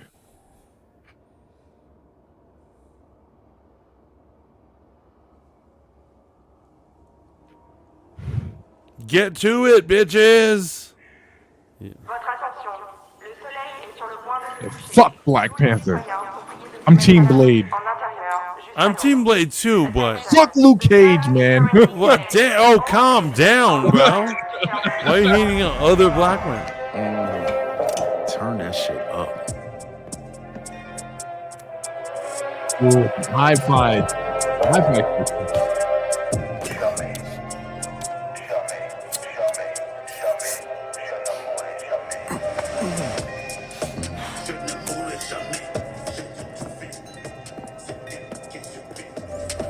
Relax, man. I don't bite.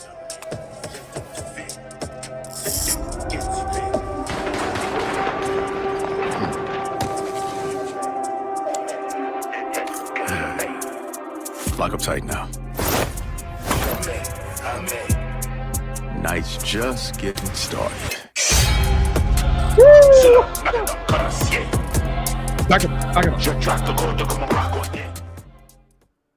So that's your idea of everything being Blade.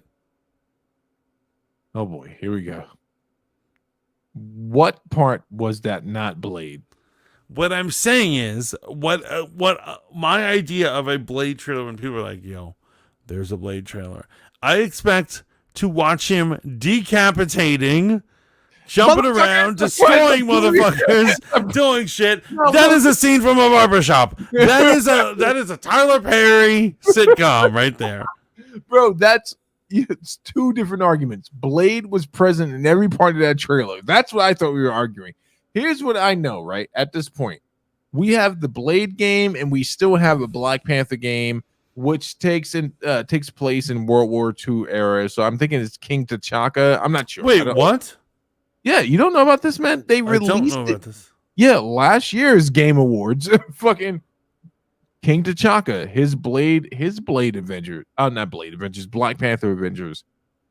That's what they're gonna. That's a game. Was that released yet or no? No, it's not released yet. That's how I know we're not getting this Blade game anytime soon. With this actual trailer right here, let me tell you what actually upsets me. Holy shit, let me look. If I type into Google, Mahershala Ali, MCU, Blade, we don't even fucking have the Blade movie yet.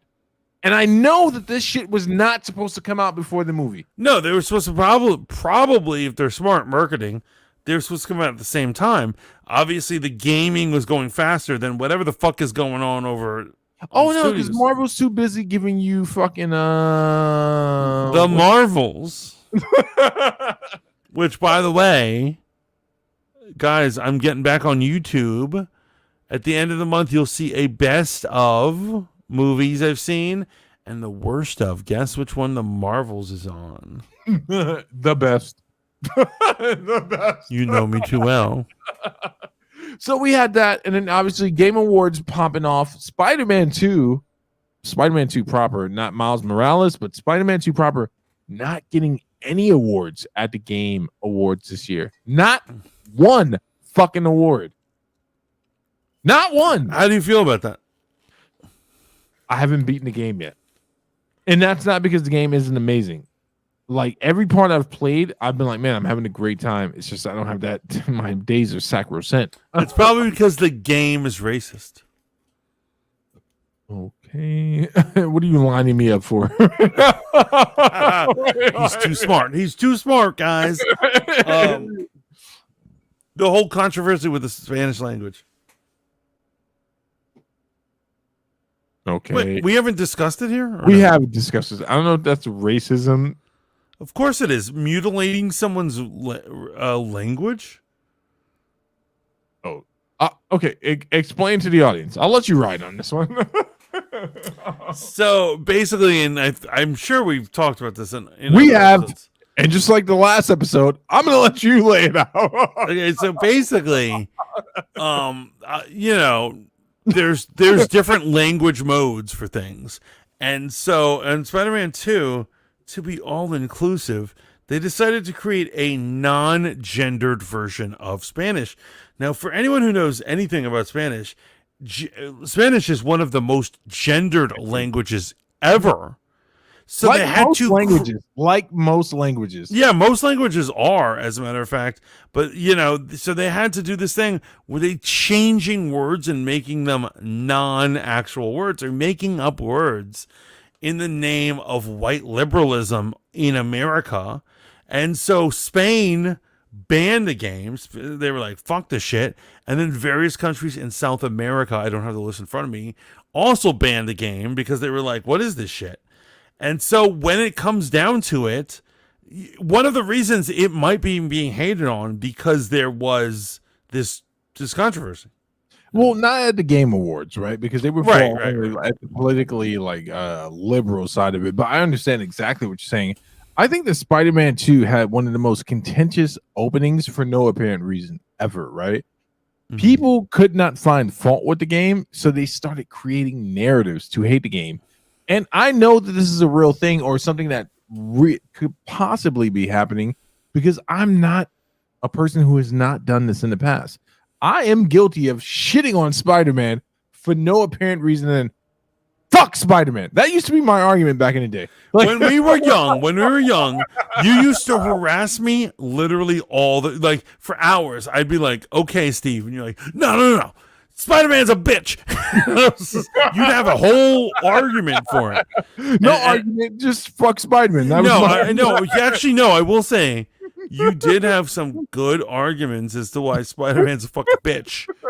However, I didn't take my comics serious. So I obviously love comics, but I was like, okay, you have a great thesis as to why he's a piece of shit and I shouldn't like him, but can I just watch the movie right now? And you're like, no. We're talking about Spider-Man and what a bitch he is. And he'd have a whole spreadsheet and also Excel sheet, shit like that. Yeah, but the game got I respect that. The game got snubbed, man. It got nothing. I do plan on beating it this week. Right. I know it's not going to take me any real time to beat the game. I don't think they invested in the gameplay as much as the original. Not the gameplay. There's more content in this game than the original one, but I feel like I'm going to beat this one quicker than I did the original. And there's no logical reason. And that's why I've been spacing it out. Also, how do you feel about the uglifying of Mary Jane? You ask me this every week. I'm going to always ask you until you give me an actual answer that satisfies me, motherfucker. I do not care. She wasn't attractive in the first game. I don't care. I don't care. Mary Jane is supposed to be hot. That is a known quantifier You think about Santa, Santa is supposed to be fat. When you talk about fucking Rudolph, the motherfucker has a glowing nose. When you talk about Mary Jane, she's supposed to be hot. And they have some fucking... I'm not going to finish that sentence because get me in trouble. But, you know, how do they not have a hot Mary Jane? We're going to say homely. Homely. Well, here's the thing that's most curious. Someone your brother should have married. Not your brother, but people. here's the most curious thing about Mary Jane in the game, man. She's an investigative journalist. And I know in the wide world of the multiverse, there can be any version of a Mary Jane, but that's the Mary Jane we have. This is a Mary Jane that very much is not competing with Spider-Man because that would be too much leaning into the patriarchy. She's a Mary Jane that wants to be her own character. You know what's really stupid? I gotta say this. They constantly make the women in comic book and comic book movies and video games journalists because they can't think of any other way to get them into an action story. They're like, she's going to be creeping around the villain's encampment and then get into trouble, which I know happens here. But that's a trope for female reporters in comic books. Yo, literally in the first game, the first Spider-Man game, she's literally creeping around multiple levels, and Spider-Man has to save her. And no matter how they try to dial this in where she's cooperating in the situation, no. At the end of the day, bitch, he slung down and he still saved you. But there is something I do want to talk about a more man. Oh, real quick, for those who don't know, Mary Jane is not supposed to be a hottie and an actress, but she eventually, in the comic books, becomes a soap opera actress, and that's her day job. And so they are superimposing Lois Lane over her, yeah, for whatever reason. But I'd rather I want to see the accurate soap opera actress. I think that sometimes people dig too deep into that whole dichotomy of patriarchy and shit like that, because in actuality, Mary Jane wasn't a damsel in distress. She was the love interest of Peter's life. And Peter, being a superhero, being Spider-Man, put her in very precarious situations. And that was the tension that existed between the two characters. It wasn't just like she was some bitch that needed to be saved all the time. She was literally the woman he loved. And on top of him being Spider-Man, this is why his secret identity was so well guarded. And that's why it was such a big deal in the comics in Civil War when he revealed that he was Peter Parker. What a moment. What a moment. Exactly. There's no other character other than Batman where a secret identity had been so highly regarded, right? This is a motherfucker who's been fighting street level villains, the scum of the earth, right? The scum of the earth. And anyway, so right there on your screen right now, my brother, you have us in shared. You see a God of War one. God of War, Santa Monica Studios, after months of denying they were going to release any DLC for Ragnarok, released their DLC at the Game Awards.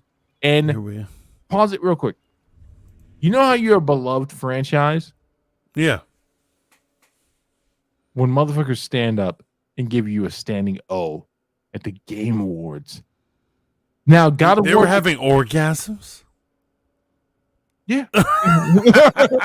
Yo, God of War, if you don't know, Ragnarok did not win the Game of the Year award. It lost to Elden Ring. But it lost to Elden Ring. It makes sense, though. Everyone was playing Elden Ring. Everyone was playing Elden Ring, and God of War came out after. It makes sense. Shout out to Elden Ring. When they showed this trailer at the Game Awards, literally the audible applause is deafening. And it's just like, do you need to win the award always to be acknowledged as the best? Elden Ring won that year. They are the best. But it makes me happy that God of War is still one of those franchises where people are still like, after the missteps and all the bullshit, this is why I believe the MCU can recover.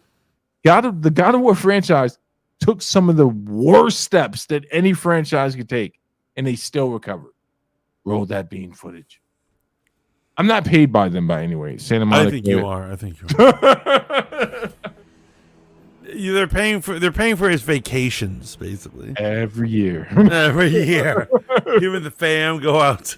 We're out here.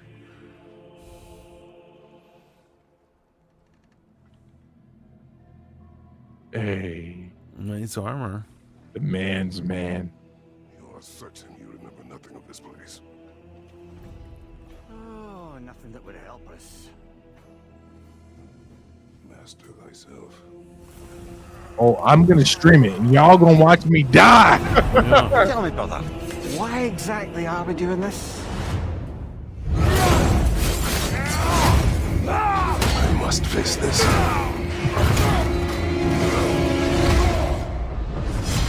No shame in what just happened. It's all part of the process.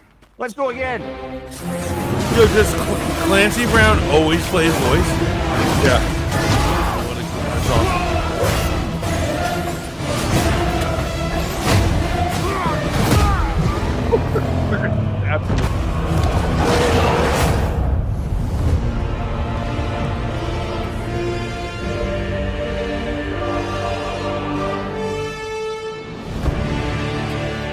Tomorrow, right now, actually, I can turn my PS5 on. Maybe now or 3 DT subs, where's his son? So his son is more than likely going to be the next. Huh? Wait, what did Beck say? What? Although she said that was so stupid. That's we were talking about something earlier. She said that way earlier.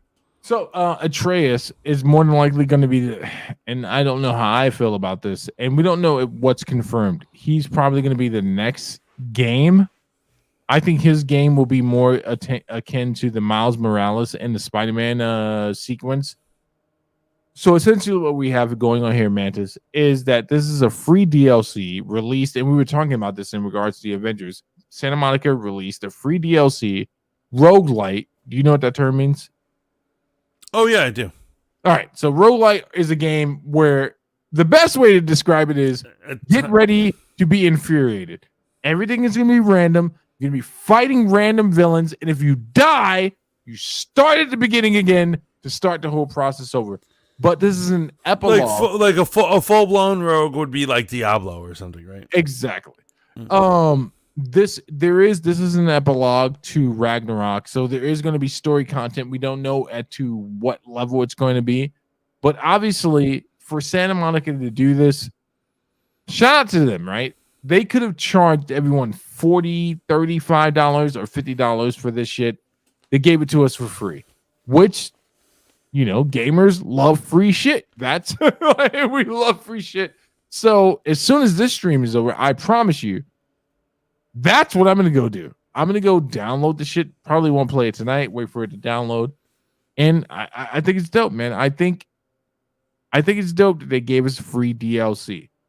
No money, no down payments. What's their game? What do you mean? How do they profit off of this? What's going on? So they profit off of you, keeping you enthralled into the property. But they could have charged $199. Why didn't they charge anything? Because well, let's be real. It's a roguelite, right? So, and this is how they keep you enthralled.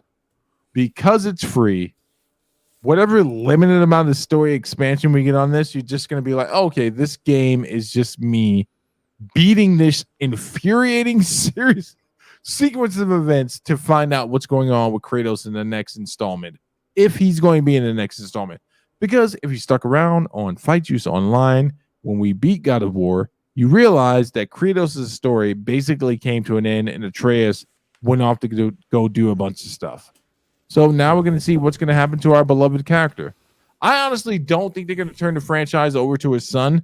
I think it's going to be split into 2 games. And I think that Atreus is going to become the Avengers version of God of War, where people either love it or hate it, right?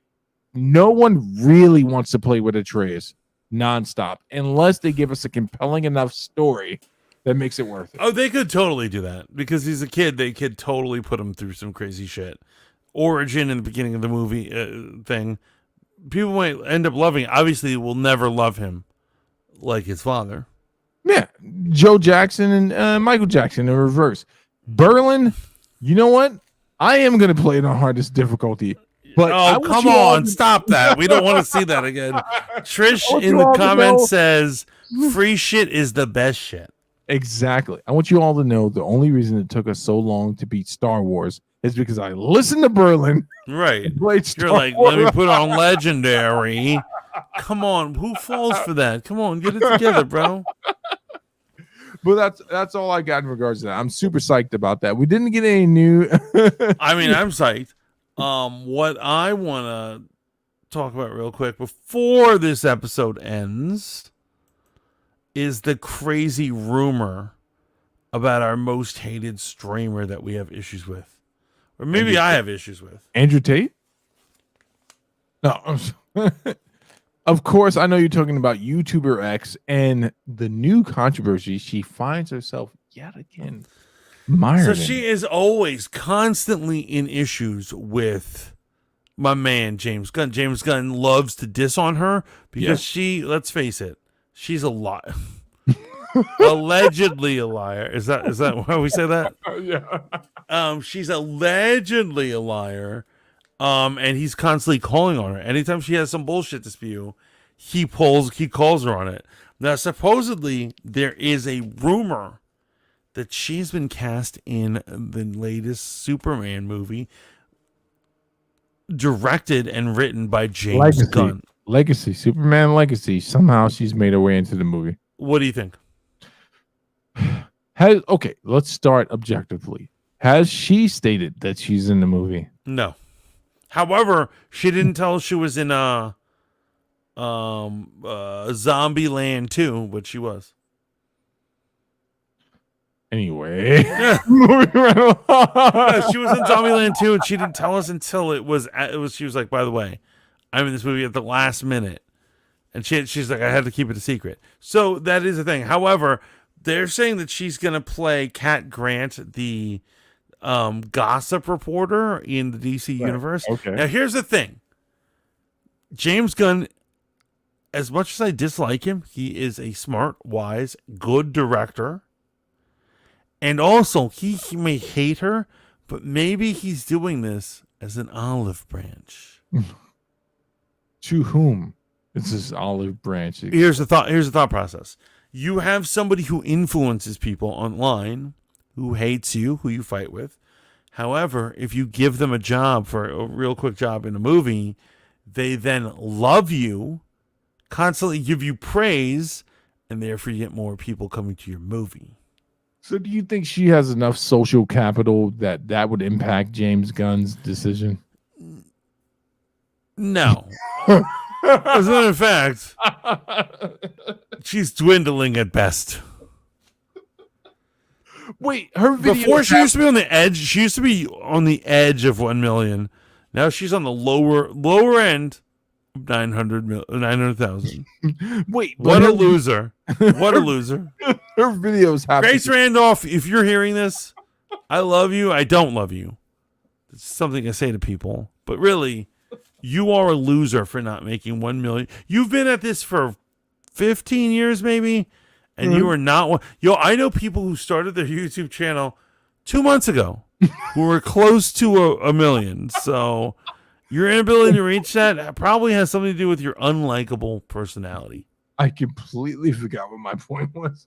I'm sorry. No, it's fine. It's fine. It's not your fault. It's the idiocracy of this entire thing.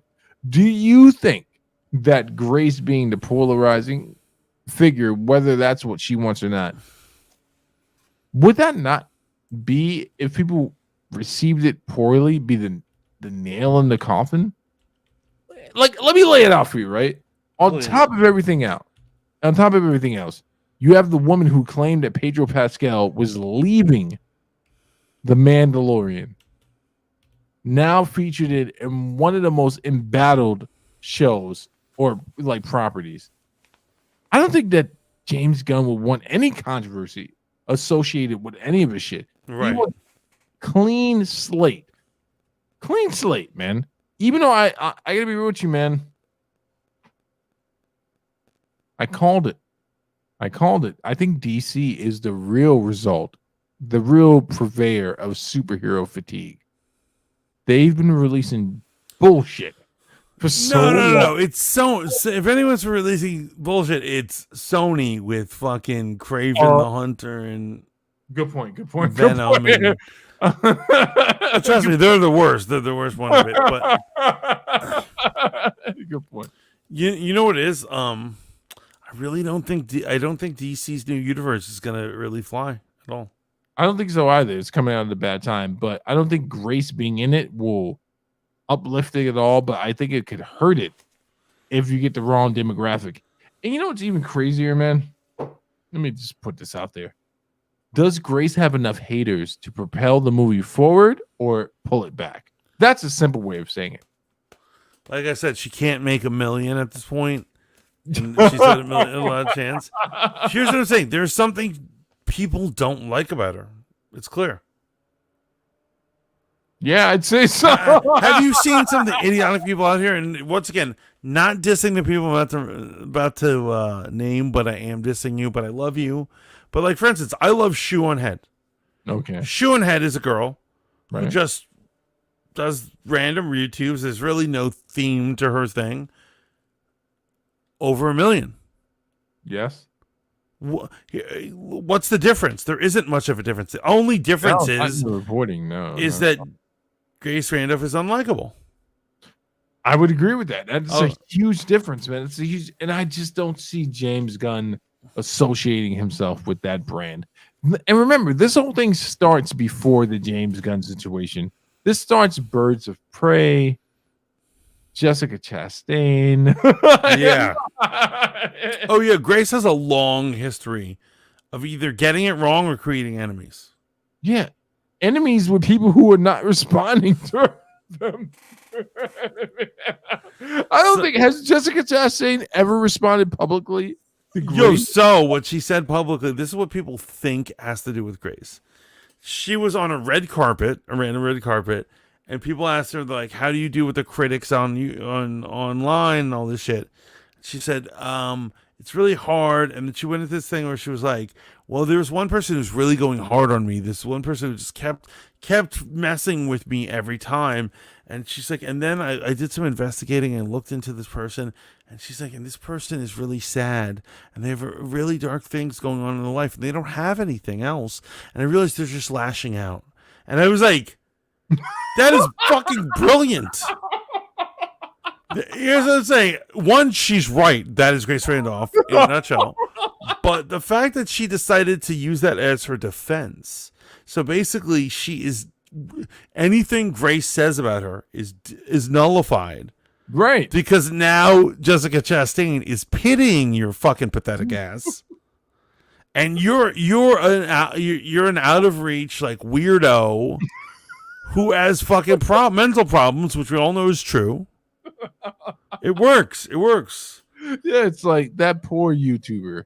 And it's also a good way to discredit new media, right? The one thing that the establishment hates, well, I can't prove this. I assume that they would hate based off of, data, algorithmic stuff, is new media. You have a bunch of upstarts who aren't controlled by any form of your conglomerate. They're not controlled by the liberal college system where you have to get a journalism degree. What? They're just some person who threw on a camera and was like, liberal. Why'd you say liberal, man? Why are you bringing the liberals into it is liberal. All schools are controlled by liberals. You didn't know that? Not the schools in the South. Yeah, they are. What about the ones with the white kids in blackface? Well, maybe not those, but most are, man. Most are. But even if you get journalism degree from one of those, KKK schools, you still have to jump through the liberal hoops when you get there, right? So, I have no proof of that. I do. I know it all. Just listen to me, man. Just believe me. Believe all women. Believe all mantises. Okay? It makes perfect sense, bro. It makes perfect sense. Right. Before we end this bitch, Alex Jones is back. What are your thoughts? No, fuck Alex Jones, man. Elon Musk and Andrew Tate. But I'm saying that's a full. We'll play that video next time, but that's a whole story. Alex Jones is back where exactly? On Twitter. Elon let him back. I love how you trailed off. You're like, on Twitter. You know what it is? It's like people will make it out like it's a big deal. Elon lets everyone back on Twitter. Elon's like an ex-girlfriend at a prom. I guess you can hit again. Oh, and I thought I was the sexist on this episode. Alex Jones back on social media platforms, I thought was inevitable. Does not surprise me. Because at the end of the day, one thing I know for sure about new media, it's based off of what the fans want. And whether or not you agree with him or not, that's not what we're dealing with. His core constituents, the people who support him, they love him, man. And 1 million plus, 2 million plus, 3 million plus, that's going to move the pin. You know what I'm saying? One of my Mind subscribers came into a conspiracy hour with me and Rogue Radio, right? And we brought up Alex Jones, and I was shitting not super hard, but kind of on him because of one. Yeah, it was and the person in the chat was just like, you're so ignorant. I thought you were cool, but you're so ignorant to say that about Alex Jones. I'm out of here. And it was like awkward. That virgin is very upset. Oh, that incel right now is fucking a teddy bear down in his mom's basement. It's not even a furnished basement. There's just cinder blocks everywhere. He's chasing every chance he gets. Oh, sorry. But yo, did you have fun tonight? I did. I had a great time. I'm wildly exhausted, but I always get more energy for this show, man. Yo, I was so exhausted. I was gonna cancel before. I was just like, I don't know if I'll be awake at 10:30. I had a great time. But I'm always glad when I go through it with it. Do you want to tell the people where you're gonna be this week? I am going to be on Live 365. You will get a link if you are following me in my Discord to come join the conversation and the fun over at Live 365. Adult conversation, uncensored. Obviously, we're not getting too vulgar, but we are speaking freely, minus curses, opinions over vulgarity. I love that. And the Mantis, although I am not going to be on any radio stations anytime soon, maybe in the new year, if you guys are lucky. But what is going to happen, I am going to make a couple of YouTube videos, primarily the best of movies and the worst of movies of this year. You got to do your wrap up. Yeah, we got to do end of the year wrap. But I've had such a good time. This is the Fanboy Modeling School signing off. Remember to like, share, and subscribe. Share with your friends. Tell people what's up. Hit us up on our various radio stations. And remember to spay and neuter your pets, guys. Until next time, ciao for motherfucking now.